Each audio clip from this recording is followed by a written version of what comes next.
오늘 시간하는 말씀 로마서 11장 33절부터 36절 말씀, 우리 지난주에 보셨던 말씀 바로 뒤에 기록되어 있는 말씀 함께 봅니다. 33절부터 36절까지 함께 읽습니다. 깊도다 하나님의 지혜와 지식의 풍성하며 그의 판단을 헤아리지 못할 것이며 그의 길은 찾지 못할 것이로다. 누가 주의 마음을 알았느냐? 누가 그의 모사가 되었느냐? 누가 주께 먼저 드려서 갚으심을 받겠느냐? 이는 만물이 주에게서 나오고 주로 말미암고 주에게로 돌아가니라. 그에게 영광이 세세에 있을지어다. 아멘.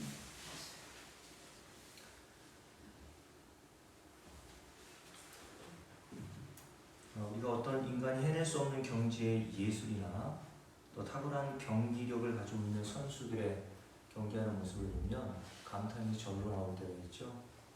2012년도가요 밴쿠버 동계올림픽 때에 김연아 선수가 피겨 스케이팅으로 금메달을 따는 모습을 보고 많은 국민이 감격하고 또 환호했던 그런 생각이 기억이 납니다. 누가 시키지도 않아도 그 김연아 선수의 연기를 보는 모든 사람들이 그 경기장에서 다 기립하여 박수를 보내고 환호를 보내고 가지고 있었던 꽃다발을 빙판으로 던져내면서 김연아 선수에게 환호하는 모습을 본 것이죠. 이것은 아주 자연스러운 반응이라고 볼 수 있습니다.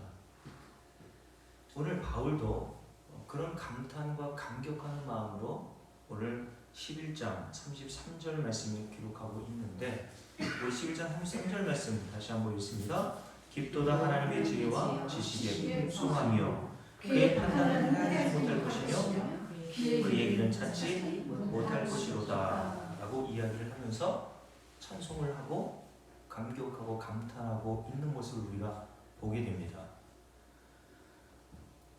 이 부분을 다른 성경 번역본에서는 이렇게 번역했는데요, 새 번역으로 제가 기억하는데 제가 읽어드릴게요. 오 하나님의 풍요와 지혜와 지식은 심오합니다. 누가 그분의 판단을 헤아릴 수 있으며 그분이 하시는 일을 이해할 수 있겠습니까? 다시요. 오 하나님의 풍요와 지혜와 지식은 심오합니다. 누가 그분의 판단을 헤아릴 수 있으며 그분이 하시는 일을 누가 이해할 수 있겠습니까? 아멘. 여러분, 로마서 11장 말미에 이런 기록을 남겼던 이유가 있을 거 아닙니까? 로마서 1장부터 로마서 16장까지의 내용을 많은 신학자들이 자기 나름대로의 기준과 자기 나름대로의 해석을 가지고 구분하는 경우들이 참 많습니다. 제가 좋아하는 로이드 존스 목사님 같은 경우에는 여러 가지로 해석하는데, 저는 사실은 그 해석에 그리고 구분에 별로 동의하지는 않지만, 보통은 1장부터 3장까지, 그리고 4장부터 6장까지, 그리고 7장부터 8장까지, 9장부터 오늘 11장까지, 12장부터 16장까지 이렇게 나누기도 합니다. 근데 저는 그렇게 나누는 것도 중요하지만 그냥 로마서를 전체 16장까지 딱 두 분으로 나눈다면 1장부터 11장, 12장부터 16장 이렇게 간단하게 나누는 것도 괜찮다고 봐요.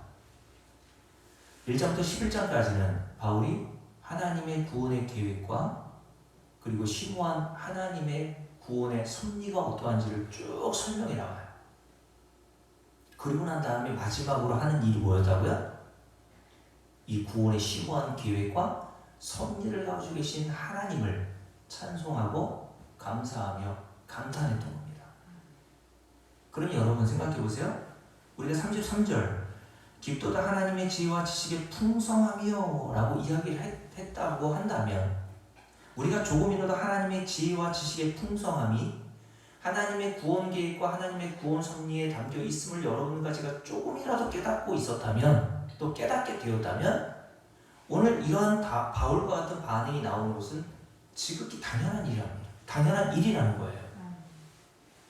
하나님은 이 일을 위해서, 이렇게 인간을 인도하시기 위해서 구원받는 성도들에게 성령을 부어주셔서 이 놀라운 구원의 섭리와 하나님의 심오한 계획과 그 심오한 하나님의 엄청난 비밀들을 성도들에게 알려주신단 말이죠. 사실은 제가 지난주에 말씀드렸지만 바울도 이 구원의 엄청난 심오한 비밀과 심오한 계획을 부분적으로 안다고 이야기를 했거든요. 그러니까 100%가 있다면 100% 중에 바울이 한 10% 정도 이해했을까요? 그 정도밖에 부분적으로 이해하지 못했음에도 불구하고 바울은 그 엄청난 하나님의 심오한 구원 계획을 바라보고 또 깨닫고 나서 이렇게 찬송을 했던 겁니다. 그렇다면 저와 여러분들도 동일하게 바울이 깨닫는 정도의 수준의 10%도 깨닫지 못하고 간다 할지라도 여러분들과 제가 1% 혹은 2% 정도 그 구원 계획의 놀라운 신비를 여러분들과 제가 깨닫게 된다면 바울과 같은 동일한 반응이 나올 수밖에 없어요. 깊도다 하나님의 지혜와 지식의 풍성함이에요. 그러면서 이렇게 얘기하죠. 그의 판단은 도저히 헤아리지 못할 것이며 그의 일은 아무도 찾지 못할 것이로다. 무슨 말입니까? 하나님의 구원 계획에서 나타난 그분의 지혜와 지식 그리고 그 위대함이라는 것은 우리의 이해를 초월하며 우리가 이해할 수도 없고 측량할 수도 없을 정도로 심오하다는 뜻입니다. 그러니까 인간이 도저히 자기의 머리와 이성으로는 이해할 수 없는 것이 하나님의 구원 계획과 섭리 안에 들어있다는 거예요. 그래서 우리가 좀 전에 찬송을 불렀던 저는 이 찬송을 예전에 부르면서도 이게 무슨 뜻인가 이해를 못했거든요. 302장을 보세요. 302장 1절 가사에 보면 내 주 하나님 넓고 큰 은혜는 어떻다고요? 저 큰 바다보다 깊다. 너 곧 닷줄을 끌러 어디로 가라고요? 깊은 데로. 가장 깊은 곳은 어디겠어요? 가장자리가 아니라 바다 한가운데겠죠. 저수지도 가장 깊은 자리가 저수지 가장 한가운데인 것처럼 저수지의 가장자리에서 배를 띄워서 성도들에게 어디로 가라고 하는 겁니까? 그 가장자리에 머물러 있지 말고 그 저수지 그 바다 가장 깊은 한가운데 들어가라고 얘기한 거예요. 언덕을 떠나서 창가를 뱉디오 내 주 예수 은혜의 그 깊은 바다로 내 마음껏 저어가라. 그러면서 2절도 이렇게 돼 있죠. 왜 너 인생은 언제나 거기서 저 큰 바다 물결 보고 그 밑 모르는 깊은 바닷속을 그 깊은 바닷속을 한 번 헤아려 안 보라. 여러분 제가 오늘 설교를 준비하면서 세계에서 가장 깊은 바닷속 어딘 줄 아세요? 마리아나 해구라고 하다. 마리아나 해구. 평균 수심이 7km에서 8km 된대요. 평균 수심이. 그리고 가장 깊은 최저 수심이 11,000m. 그러니까 11km 정도 된대요. 11km면 얼마나 깊은 거예요 도대체? 바다에서 가장 깊은 심연의 깊이가 그 정도로 깊다는 겁니다. 왜 하나님께서 그런 깊은 바다를 만들어 놓으셨을까요? 여러분 찬송가 304장에도 보면 찬송가 304장을 보세요. 3절에 이런 가사가 나오죠. 하늘을 두루마리 삼고 그 바다를 다 먹물 삼아도 한없는 하나님의 사랑 다 기록할 수 없겠네. 하나님의 크신 사랑 그 어찌 닿았을까? 저 하늘 다 높이 쌓아도 채우지 못하리. 하나님 크신 사랑은 뭐하지 못해요? 측량하지 못하네. 영원히 변치 않는 사랑 성도여 찬양하세요. 이 찬송가를 작사했던 사람도 결국 뭐로 귀결됩니까? 찬양으로 귀결돼요. 놀랍지 않습니까? 뭐를 깨달으면? 바다보다 깊은 하나님의 사랑과 은혜를 깨달은 성도라면 결국 그 깨달은 만큼 찬양으로 귀결되더라는 거예요. 이것이 하나님께서 성도에게 은혜를 베풀어 주시고 성령을 부어 주심으로 이미 언약하신 대로 이사야서 43장에 이런 말씀이 있죠. 이 백성, 하나님이 구원하신 이 백성은 내가 나를 위하여 지었나니 뭐를 위해서?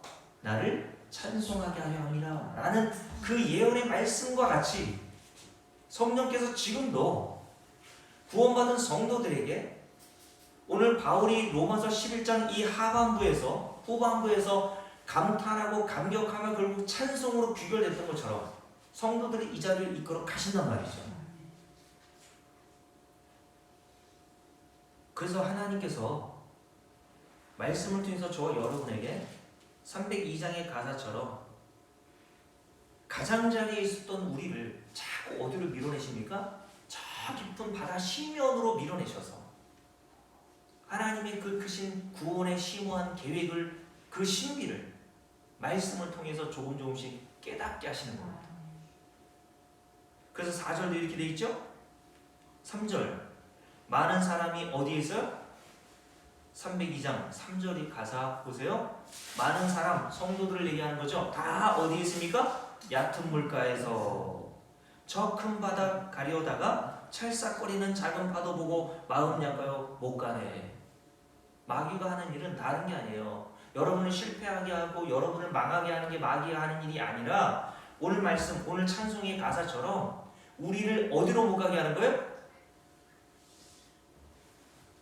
바다 심연, 하나님의 깊은 은혜를 깨닫지 못하는 자리까지 우리를 붙들어 매려고 하는 겁니다.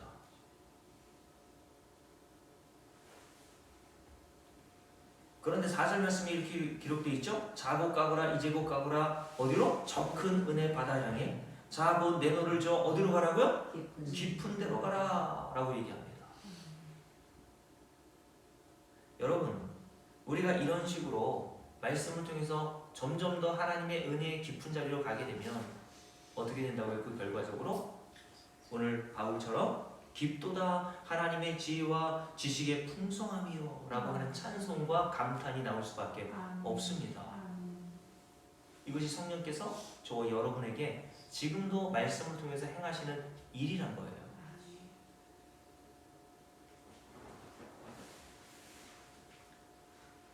그렇다면 하나님의 지혜와 지식의 풍성함이 무엇으로 드러났다고 얘기하는 겁니까?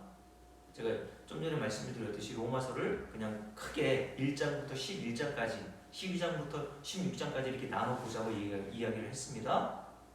그러니까 1장부터 11장까지 구원의 하나님의 섭리와 계획을 쭉 바울이 나열하고 난 다음에 결국 그 하나님의 비밀이 무엇인지를 우리에게 가르쳐줬죠.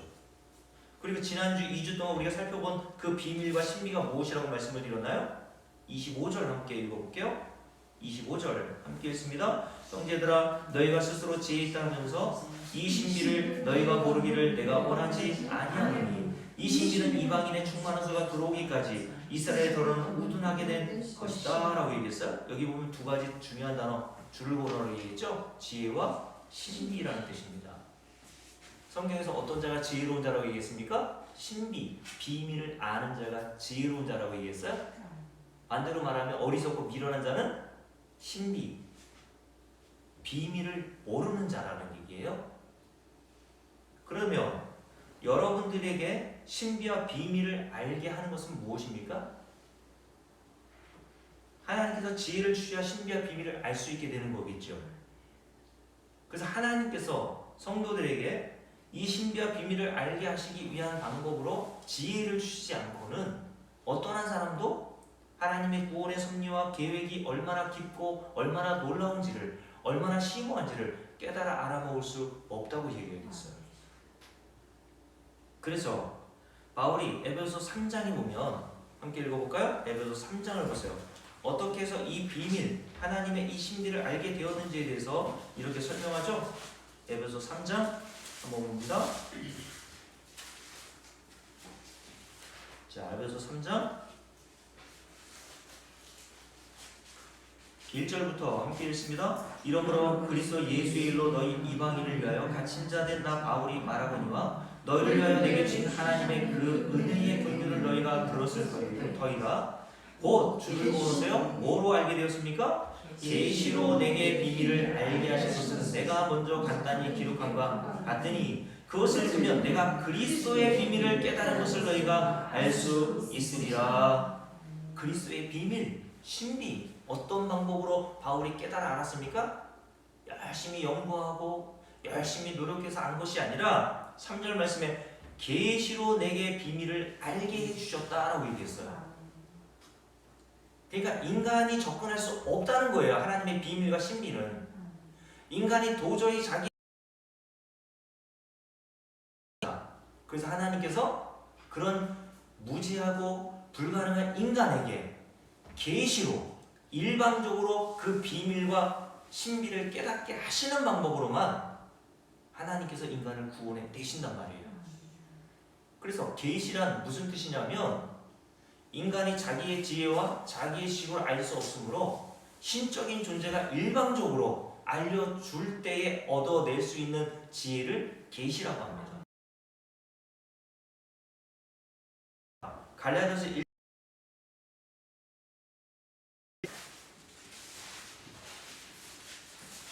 갈라디아서 1장 11절 함께 읽습니다. 형제들아 내가 너에게 알게 하노니 내가 전한 복음은 사람의 뜻을 따라 된 것이 아니라 이는 내가 사람에게서 받은 것도 아니요 배운 것도 아니요. 자 줄을 보세요. 오직 이라겠습니다. 유일하다는 거예요. 이 방법밖에는 예수 그리스도의 계시로 말미암은 것이다. 에베소 3장 3절 그리고 갈라디아서 1장 12절에서도 동일하게 바울은 이 편지를 받아보게 될 독자들, 대상들은 다르지만 똑같은 이야기를 하고 있는 거예요. 내가 이 비밀, 예수 그리스도가 누구고 예수 그리스도가 십자가에서 죽으심으로 행하신 일이 무엇인지를 깨닫게 된 것은 전적인 예수 그리스도의 계시, 은혜로 된 것이다 라고 얘기했던 거예요. 그래서 13절부터 쭉 읽습니다. 함께 읽을게요. 내가 이전에 유대교에 있을 때에 행한 일을 너희가 들었거니와 하나님의 교회를 심히 박해하여 멸하고 내가 내 동족 중 여러 영접자보다 유대교를 지나치게 믿어 내 조상의 전통에 대하여 더욱 열심히 있었으나 지혜가 없었을 때 이런 일을 해왔다는 겁니다. 결국 인간은 하나님이 주시는 이 계시의 사건, 하나님의 비밀과 신비를 깨닫게 하시는 은혜가 없으면 모든 인간은 복음을 대적하다가 멸망에 들어가게 된다는 거예요. 이것을 바울이라고 하는 한 사람의 모형을 통해서 우리에게 보여주시는 거예요. 여러분께 여러 차례 말씀드렸지 않습니까? 바울은 바리새인으로서 율법의 학자였습니다. 성경의 전문가였어요. 그리고 바울만큼 그 당시에 탁월한 두뇌를 가진 자도 흔치 않았습니다. 그런데 그런 바울도 하나님이 계시로 알려주시기 전에는 깨달아 알아먹지 못하더라는 겁니다. 결국 이렇게 열심으로 했던 일이 하나님과 그의 아들 예수를 박해하고 핍박하고 폭행하는 자로서 살다가 영원한 멸망의 길로 갈 수밖에 없는 신세가 되었다는 거예요. 이것이 모든 인간의 실상이었다는 겁니다. 저와 여러분도 이 길로 밖에 갈 수밖에 없어요. 우리 본성은. 그런데 어떻게 했습니까? 11절 함께 했습니다. 그러나 내 어머니의 태로부터 나를 어떻게 하셨어요? 택정하시고. 이게 뭡니까? 예정이란 말이에요. 하나님께서 나를 어머니의 뱃속에 있을 때부터 이미 나를 택하여 주셨단 말이에요. 내가 뭘 하기도 전에 예수 그리스도께서, 하나님께서 바울이 이런 복음에 대해서 핍박하고 폭행하고 박해할 것을 이미 알고 있었음에도 불구하고 그의 행위와는 관계없이 하나님 바울을 구원하기로 작정해 주셨단 말이에요.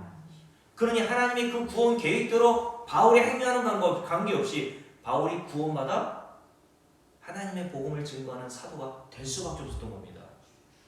자, 함께 읽어볼게요. 11절 그러나 내 어머니의 태로부터 나를 특정하시고 그의 11절입니다. 그의 은혜로 나를 부르시니가 그의 아들을 이방에 전하기 위하여 그를 내 속에 나타내시기를 기뻐하셨을 때 내가 곧 혈육과 의논하지 아니하고 또 나보다 먼저 사도된 자들을 만나려고 예루살렘으로 가지 아니하고 아라비아로 갔다가 다시 다메섹으로 돌아갔노라 라고 얘기했습니다. 나보다 먼저 사도된 자들 누구겠어요? 예수님의 제자들 말하는 거예요. 베드로, 야고보, 요한과 같은 예수님으로 직접 제자로 부름받은 자들을 성경은 사도라고 얘기하지 않습니까? 그리고 마지막 사도인 바울 자기가 예수님께로부터 이렇게 직접적으로 부름받은 제자들을 따로 만나서 그들에게 배워서 깨달아 알아먹은 것이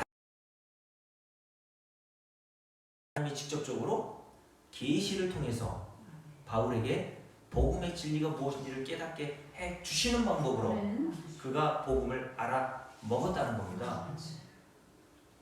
자, 여기뿐만 아니라 베드로전서도 한번 볼까요? 베드로전서 1장 한번 보세요. 베드로도 이렇게 얘기하죠.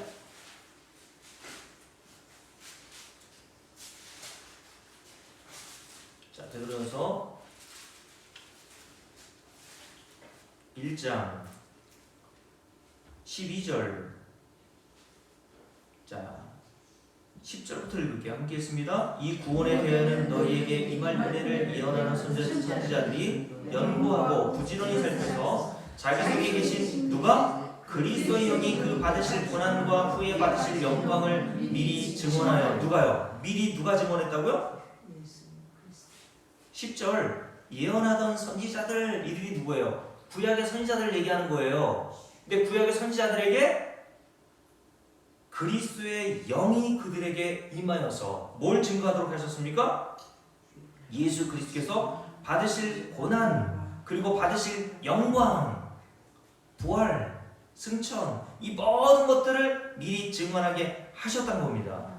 그러면서 12절 이렇게 얘기합니다. 함께 읽습니다. 이 성경바가 자기를 위한 것이 아니요 너희를 위한 것이니 뭐로?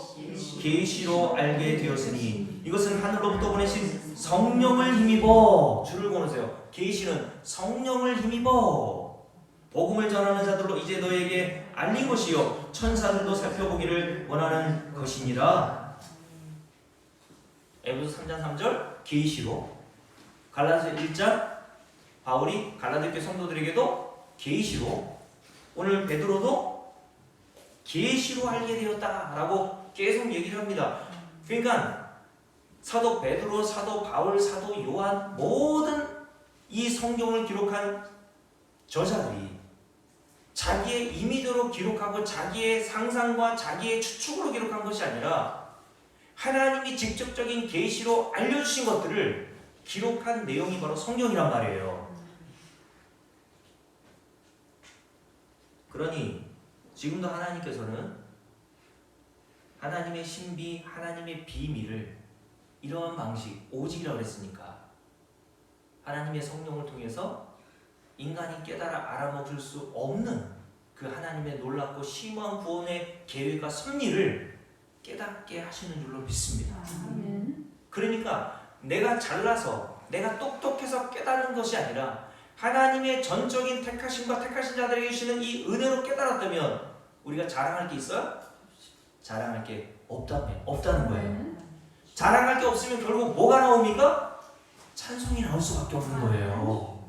깊도다 하나님의 지혜와 지식의 풍성함이요 그의 판단은 헤아리지 못할 것이며 그의 길은 찾지 못할 것이로다. 누가 주의 마음을 알았느냐? 누가 하나님의 마음을 알아먹어요, 여러분? 저도 아이들 키우면서 그런 생각이 들 텐데요. 제 아내도 예전에 어머니한테 그런 말을 좀 들었다고 하던데, 너도 나와서 너 같은 딸 한번 낳아봐. 이구리 권사님 딸에게 그런 적 있죠? 너도 너 같은 딸 한번 낳아봐라 이년아. 그죠? 그게 무슨 말입니까? 너 엄마가 되기 전에는, 자녀를 키워보기 전에는 내 마음 몰라. 그죠? 저도 부모가 되니까 그런 마음이 생각이 나더라고요.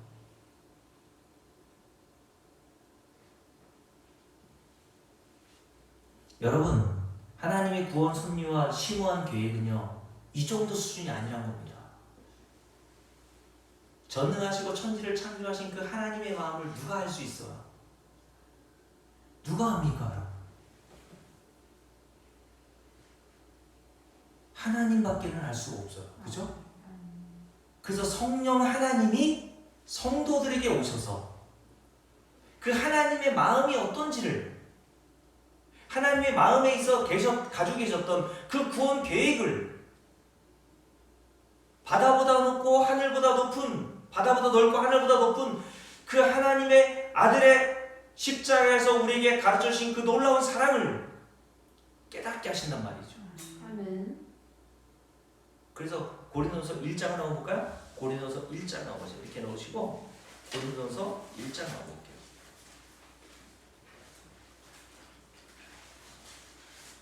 고린도전서 1장입니다.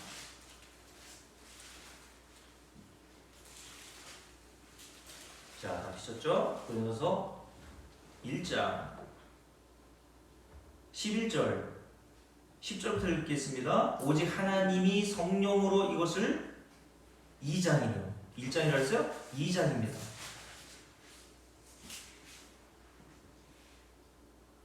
자, 10절 오직 하나님이 성령으로 이것을 우리에게 보이셨으니 무엇으로 우리에게 보이셨다고요? 성령으로 보이셨으니 성령은 모든 것 곧 하나님의 깊은 것까지도 통달하시느니라. 누구만? 하나님의 성령께서 하나님의 마음의 깊은 것까지 다 통달 모르시는 것이 하나도 없단 말이에요. 성령 하나님이 성부 하나님의 그 마음에 계셨던 구원의 계획을 다 알고 계시단 말입니다. 그래서 12절 우리가 세상의 영을 받지 아니하고 오직 하나님으로부터 온 영 성령을 받았으니 그래서 어떻게 합니까? 이는 우리로 하여금 하나님께서 우리에게 은혜로 주신 것들을 알게 하려 하심이라. 그러니까 성령이 저와 여러분에게 오시면 뭐를 깨달아 아는 거예요? 하나님께서 우리에게 뭐로 주신 것들? 우리의 행위로 주신 것들입니까? 은혜로 주신 것들을 알게 하려 하심이라고 얘기했어요. 그러면 성령이 충만하면 뭐를 깨닫는 거예요? 신비한 어떤 능력을 행하는 게 아니라 방언하는 게 아니라 안수하면 뒤로 벌렁벌렁 넘어가는 게 성령 충만한 게 아니라 성령께서 우리 안에서 오셔서 뭐 하신대요? 하나님께서 우리에게 은혜로 주신 것들을 알게 하려 하시는 게 하나님의 성령이 하시는 일이잖아요. 그러니까 여러분들에게 성령이 충만하면 충만할수록 하나님의 은혜가 깨달아지겠죠.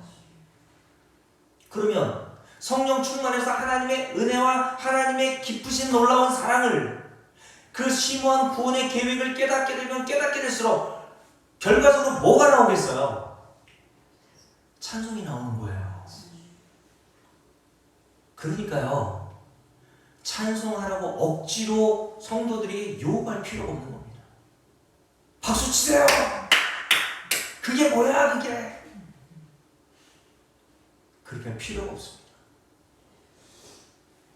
여러분 북한방송에 보면 김정은이가 별 말도 안 했는데 막 주변에 있는 북한 주민들이 막 눈물 흘리면서 연화와 같은 박수 치는 거 맞지 않습니까?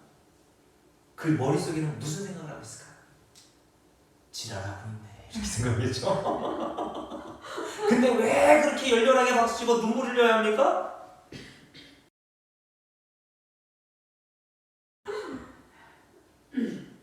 살려면 어쩔 수 없이 하는 거예요. 그걸 뭐라고 합니까? 종교생활이라고 하는 겁니다. 종교생활이라는 건 다른 게 아니에요. 은혜를 모르면 종교생활입니다. 교회에서 10년, 20년 앉아왔고 집사가 되고 권사가 되고 장로가 되고 목사가 되도요. 하나님의 은혜를 깨닫지 못하면 종교생활할 수밖에 없어요. 목사 눈치 보고요. 성도를 눈치 봅니다. 누가 하면 하고 안 하면 안 해요. 예수 믿지 않는 사람들 다 봉사정신으로 하지 않습니까? 제가 수요일에 말씀드렸잖아요. 이은남 장로님 딸이 우리 교회에서 주일날 식사대접 못한다고 하니까 사람들이 말이야 봉사정신이 있어야지 쥐구멍이라도 제가 들어가고 싶다니까요. 예수 믿지 않는 사람들이 그런 말 들어야 되겠습니까?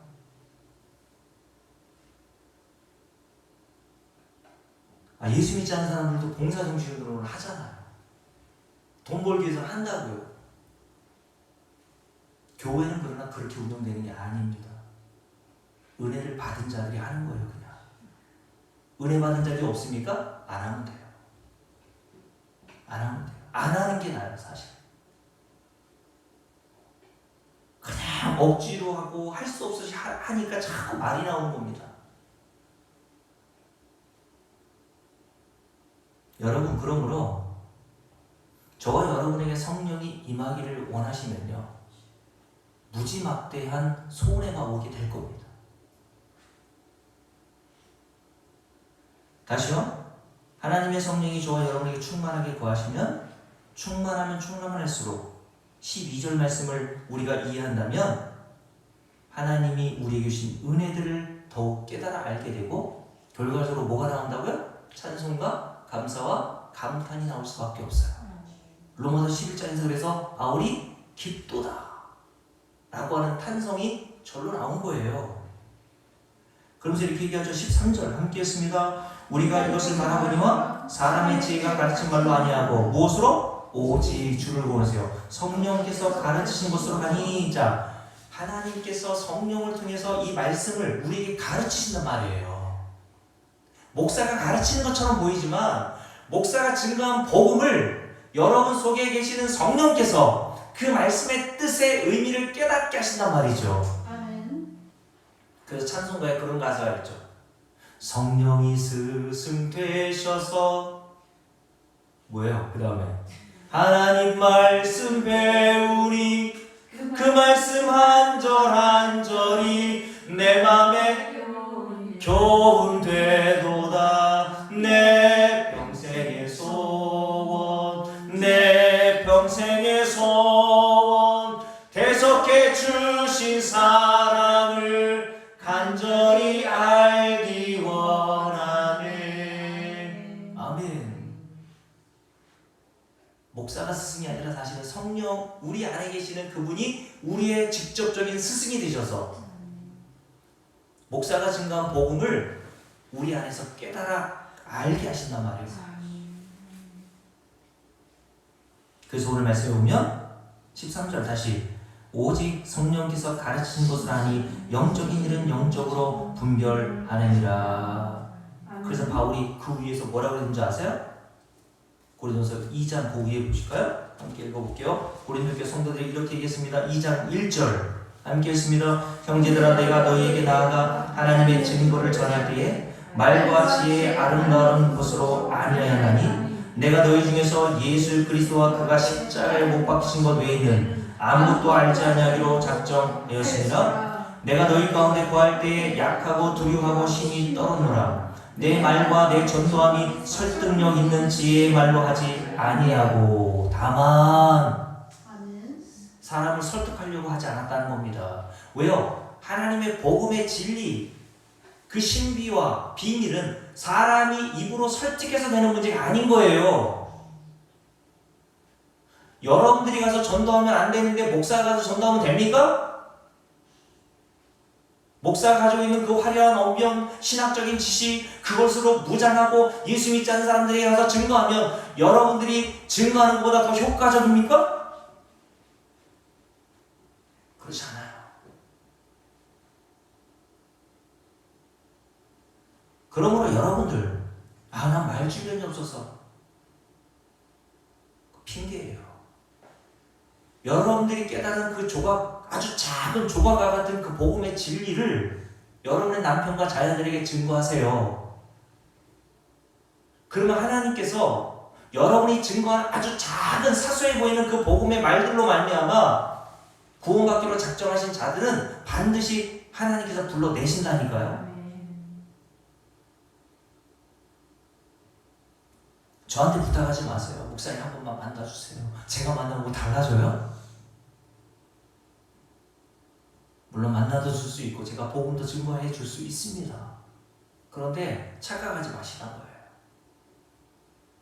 목사가 간다고 해서 예수 안 믿는 사람이 믿고 여러분들이 가면 예수 믿는 사람이 안 믿는 게 아니에요. 그래서 바울이 그 탁월한 지식, 철학적인 그 모든 지혜와 지식을 가지고 바울도 고린도교 성도들이 뭐라고 얘기합니까?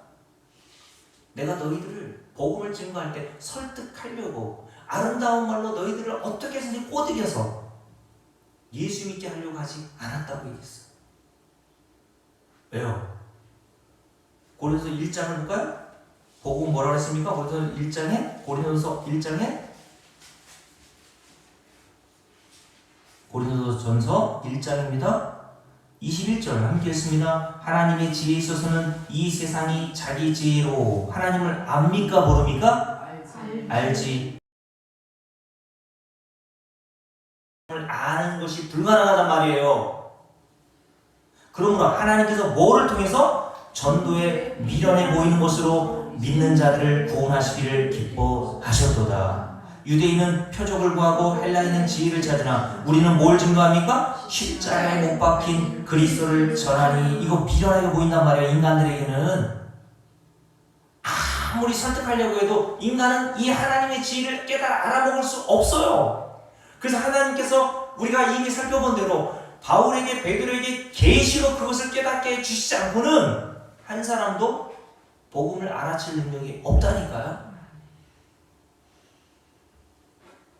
23절 우리는 십자가에 못 박힌 그리스도를 전하니 유대인에게는 거리끼는 것이요 이방인은 미련한 것이로되 오직 어떤 자들? 부르심을 받은 자들에게는 유대인이나 헬라인이나 그리스도는 하나님의 능력이요 하나님의 지혜니라. 아멘. 그래서 바울이 고린도서 2장에서 뭐라고 하는 겁니까? 복음이 이렇기 때문에 내가 인간적인 언변을 가지고 철학적인 지식을 가지고 너희를 설득하려고 노력하지 않았다는 거예요. 오직 부르심을 입은 자들에게만 십자가에 못 박힌 그리스도에 대한 복음은 하나님의 능력이요 하나님의 지혜로 깨달아진다는 겁니다. 그래서 2장 다시 넘어가 볼까요? 2장 4절. 그래서 2장 4절과 연결이 되는 거예요. 함께 했습니다. 내 말과 내 전도함이 설득력 있는 지혜의 말로 하지 아니하고 다만 무엇으로? 성령의 나타나심과 능력으로 하여 너희 믿음이 사람의 지혜에 있지 아니하고 다만 무엇에? 하나님의 능력에 있게 하려 하였노라. 아멘. 무슨 말입니까? 너희들이 예수 믿게 된 것은 고린도라고 하는 도시는 우상의 도시라고 그랬잖아요. 그 우상의 도시에서 수십 년 동안 우상을 섬기던 자들이 바울이 증거한 복음을 듣고 예수를 믿게 된 것은 내가 너희들에게 전한 탁월한 능력 때문이나 너희들이 그 복음을 알아들을 수 있는 지혜 때문이 아니라는 거예요. 오직 성령의 나타남과 하나님의 능력 때문이다. 그래서 고린도서 1장을 다시 넘겨보면 바울이 이런 얘기한 겁니다. 26절 1장 26절 함께 했습니다. 형제들아 너희를 부르심을 보라. 육체를 따라 지혜로운 자가 많지 아니하며 지혜로운 자가 많지 않으며 능한 자가 많지 아니하며 문벌 좋은 자가 많지 아니하도다. 그러나 하나님께서 세상에 미련한 것들을 택하사 지혜 있는 자들을 부끄럽게 하려 하시고 세상에 약한 것들을 택하사 강한 것들을 부끄럽게 하려 하시며 하나님께서 세상에 천한 것들과 멸시받는 것들과 없는 것들을 택하사 있는 것들을 폐하려 하시나니 왜요? 이는 아무 육체도 하나님 앞에서 자랑하지 못하게 하려 하심이라. 하나님의 계획은 분명해요. 아무도 자기 능력과 자기의 지혜로 복음을 알아들었다고 자랑하지 못하도록 하나님께서 고린도 도시에 있는 어떤 사람을 불렀다고요? 지혜도 별로고 문벌도 별로고 세상에 정말 약한 사람들을 불러서 하나님께서 구원하시더라는 겁니다. 아멘. 우리 교회도 한번 보세요. 저나 여러분은 뭐 잘난 게 있습니까? 예수 믿지 않는 사람들 뭐가 좋아요? 학벌이 좋습니까? 뭐 그렇다고 IQ가 높아요. 그렇잖아요? 수학 잘하는 사람 한번 손 들어보세요. 다 못했을 거야 보니까. 그런데 우리가 어떻게 복음의 진리를 깨달았습니까?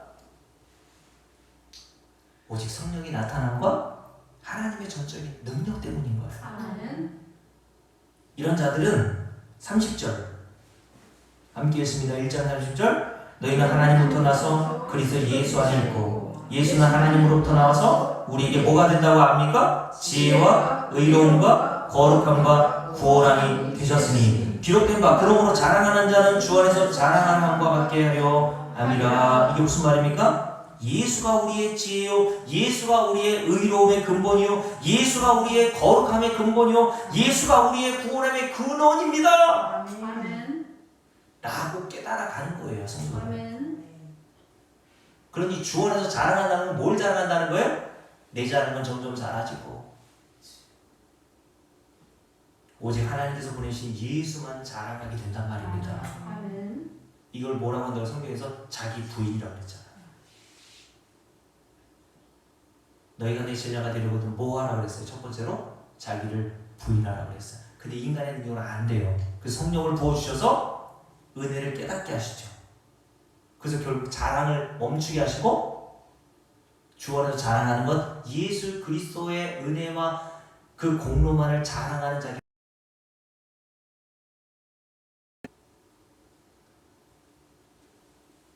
자, 로마서 11장 다시 볼게요. 1장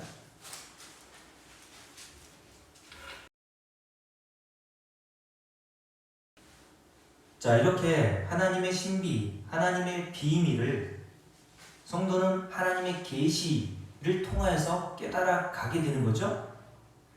그런데 그런 하나님의 신비와 비밀은 뭐라고 했습니까? 다른 것들은 다 이미 말씀을 드렸으니까 좀 더 30절, 31절, 32절 말씀을 우리가 함께 살펴본다면 여기서 가장 중요한 단어 하나를 찾으라 그랬죠. 어떤 단어? 긍휼이라고 하는 단어라고 했어요. 긍휼. 이게 왜 비밀이고 이게 왜 신비입니까? 자, 30절 말씀을 볼까요? 함께 읽습니다. 너희가 전에는 하나님께 순종하지 아니하더니 여기서 너희는 누구라 그랬어요? 너희. 이 편지를 받아보게 될 로마의 그리스도인들이겠죠. 로마의 그리스도인들은 유대인들보다 이방인들이 더 많았다고 얘기했습니다. 그러니까 이방인으로 보면 돼요. 이방인들은 율법을 받지 않았으니까 이미 하나님의 순종을 할 수 없는 상태에 있었던 자들이죠. 그런데 30절 순종하지 아니하더니 이스라엘이 순종하지 아니함으로 이제 뭐를 입었어요? 긍휼을 입었는지라. 그러니까 이방인과 유대인 모두가 다 하나님 앞에 순종하지 않은 자로서 오직 하나님으로부터 구원받을 수 있는 유일한 방법은 뭐밖에 없다는 거예요? 하나님의 긍휼하심 밖에 없다. 31절 이와 같이 이 사람들이 순종하지 아니하니 이는 너희에게 베푸시는 뭐로? 긍휼로 이제 그들도 긍휼을 얻게 하려 하심이라. 여기서 너희는 로마의 그리스도인들, 그들은 유대인들을 얘기하는 거예요. 너희 이방인이 로마의 그리스도인 너희들도 하나님의 구원 계획과 섭리에 의해서 뭐로 구원받았다는 거예요? 하나님의 크신 긍휼과 자비와 은혜로 구원받았듯이 동일한 방식으로 유대인들도 율법을 받은 열심히 율법대로 살려고 하는 그들도 구원의 방식은 동일하단 말이에요. 무엇밖에 없어요? 하나님의 긍휼밖에 없습니다. 인간의 행위는 여기에 끼어들 틈이 없어요. 자, 31절 32절입니다. 함께 읽습니다. 하나님이 모든 사람이라 했어요. 그래서 모든 사람은 로마의 그리스도인들 그리고 유대인들 이걸 모든 사람 모든 인류라고 하는 거예요. 모든 사람은 어디에 가두어 주셨다고요? 순종하지 아니하는 가운데 가두어 두심은. 근데 순종한다고 하면은 어떻게 된 거예요? 바울이 그랬잖아요. 율법으로는 자기는 어떤 사람? 조금도 흠이 없는 사람이라고 얘기했단 말이에요. 그러면 모든 사람을 순종하지 아니하는 가운데 가두으셨다는 것을 도저히 자기가 깨닫지 못했다는 거 아닙니까? 자기는 순종했다고 착각했던 거예요. 그런데 바울이 깨닫고 보니까 유대인이었고 바리새인이었고 율법을 철저하게 지켰다고 하는 자신도 하나님의 그 율법을 순종하지 않은 자로 깨달았던 겁니다.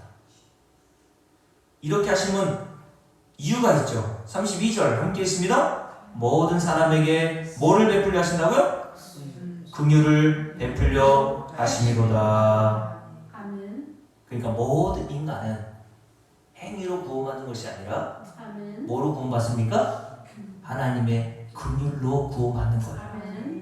그래서 제가 로마서 14장 17절 하나님의 나라는 어떻게 들어가는 나라? 행위로 들어가는 나라가 아니라 하나님의 자비와 긍휼로만 들어가는 나라다라고 얘기했어요. 마지막으로 느헤미야서를 볼게요. 그 예로 느헤미야서 8장과 9장을 잠깐 한번 살펴보고 마치도록 하겠습니다. 느헤미야서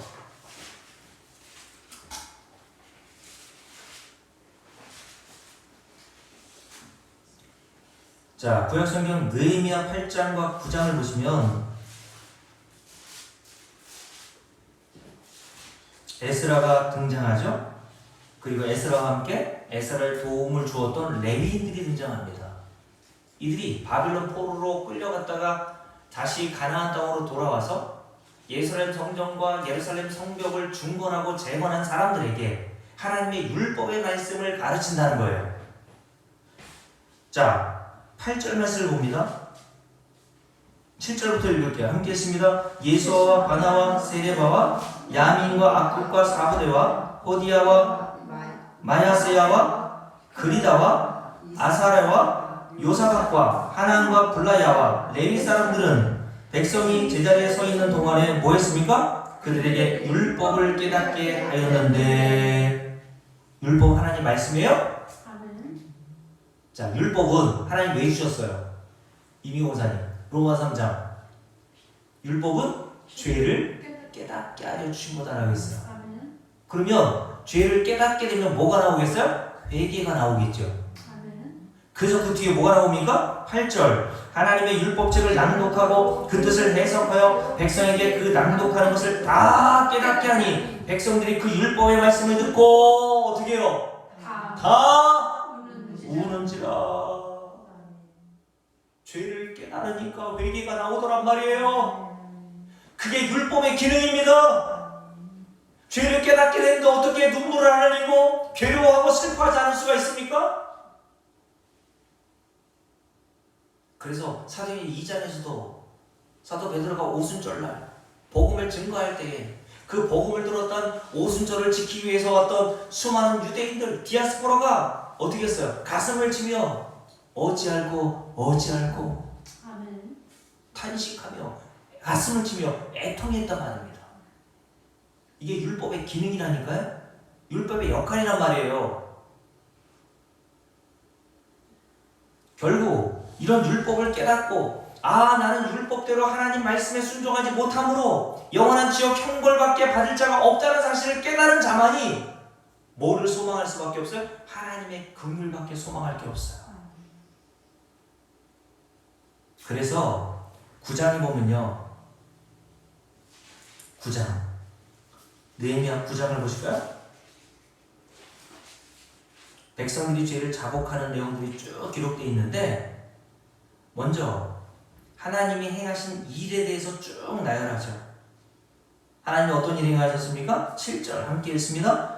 주는 하나님 여호와시라. 옛적에 아브라함을 택하시고 갈대아 우리에서 인도하여 내시고 아브라함이라는 이름을 주시고 그의 마음이 주 앞에서 충성됨을 보시고 그와 더불어 언약을 세우사 쭉 얘기합니다. 9절 주께서 우리 조상들이 애굽에서 고난받는 것을 감찰하시며 홍해에서 그들의 부르짖음을 들으시고 이적과 기사를 베푸셨습니다. 11절 또 주께서 우리 조상들 앞에서 뭐를 어떻게 했어요?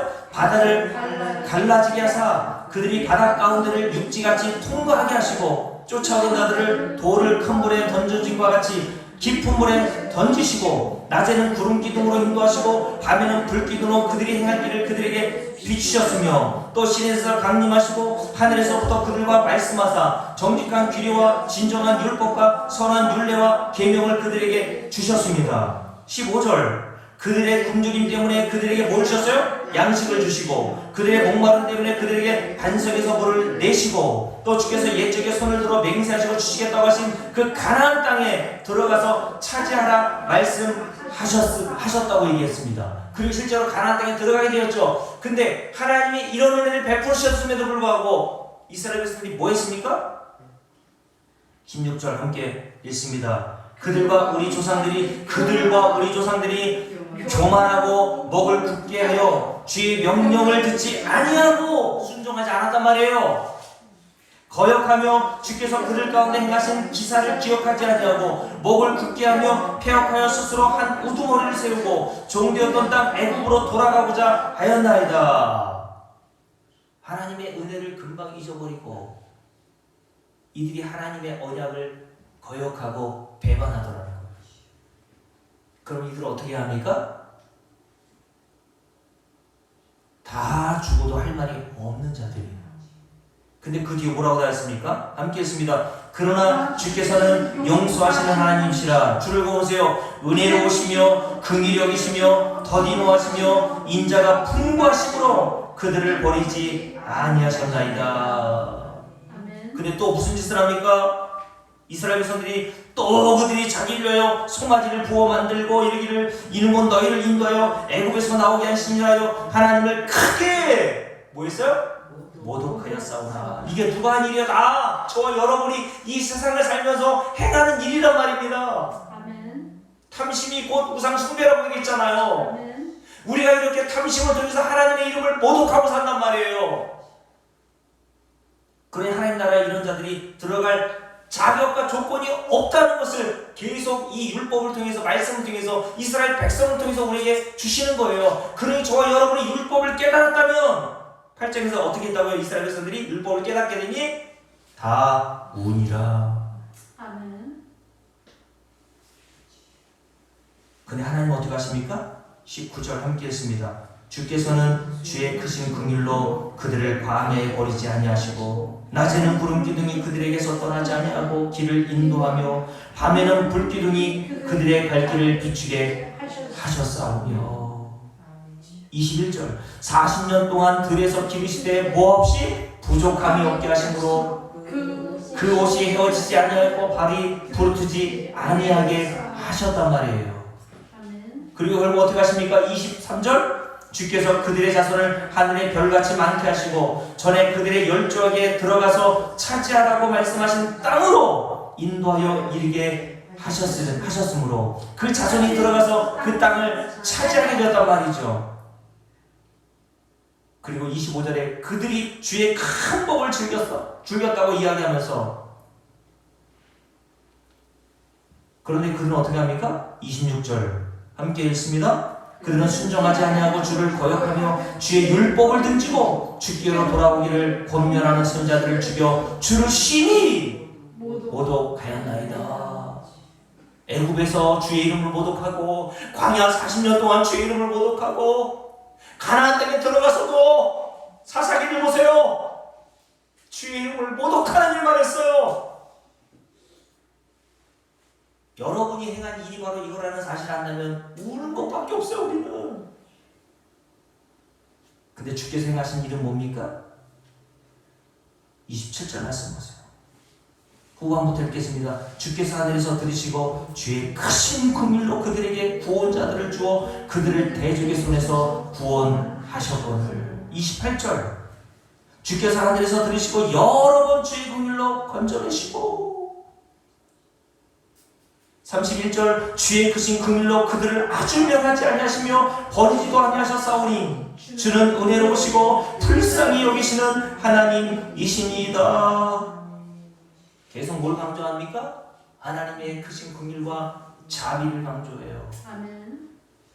구약의 모든 내용이 이스라엘 백성들이 가나안 땅에 들어가서 그 복을 누린 것이 그들 때문이 아니라, 그들은 가나안 땅에 들어갈 자격조차 없지만 하나님이 그들에게 긍휼을 베푸셨다는 거예요.